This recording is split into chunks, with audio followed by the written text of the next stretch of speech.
Welcome. I wanted to talk to you today about the ever-growing threat of schools and other educational institutions from outside sources breaking in and stealing data and also causing harm to your systems.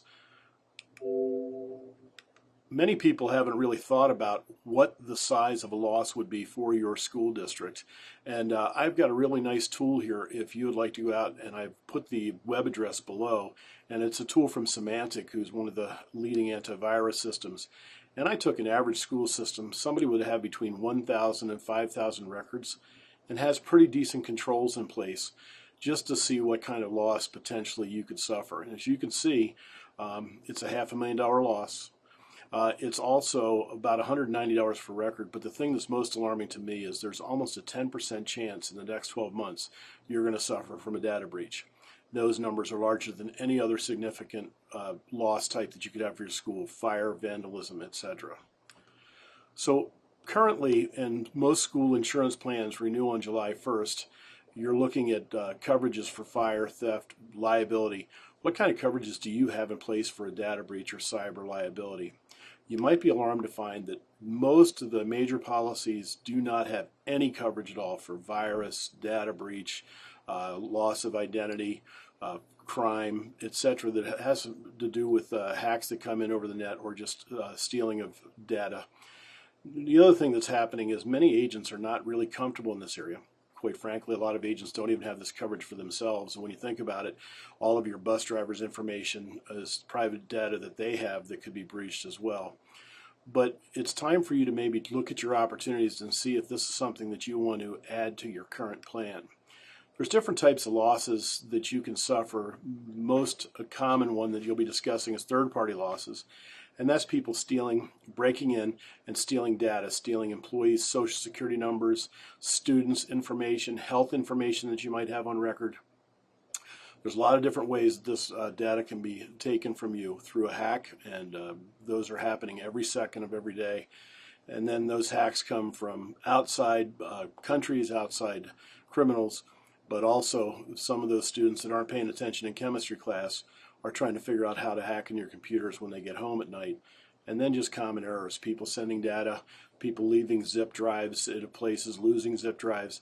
And these will cause you, because you're an educational institution, to be subject to a lot of state and federal laws that if there's a breach, there's going to be an investigation notification you're required to comply with. First-party losses is really your system's being damaged by a crypto locker or a malicious virus, somebody creeping into your system and erasing your data, making it unusable into the future. Also, phone hacking is a big thing. Extortion is something that's on the rise with the crypto locker. And then you also just have money people are stealing from banks, and your accounts may not be covered like it would from a personal lines. Many coverages being offered are for third-party losses only, so not all policies are the same. A lot of these policies are written by Lloyd's of London underwriters, so even definitions are different, so it's not really an apples-to-apples comparison.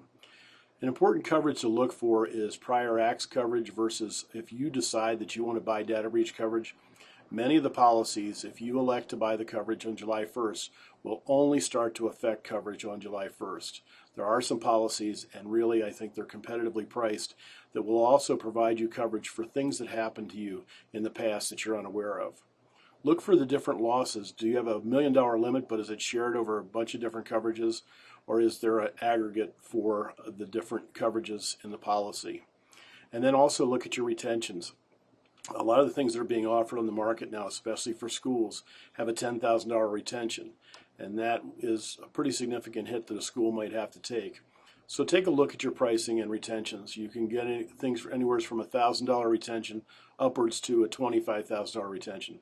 Small and medium-sized school districts, it's probably worth your while to look for a smaller retention.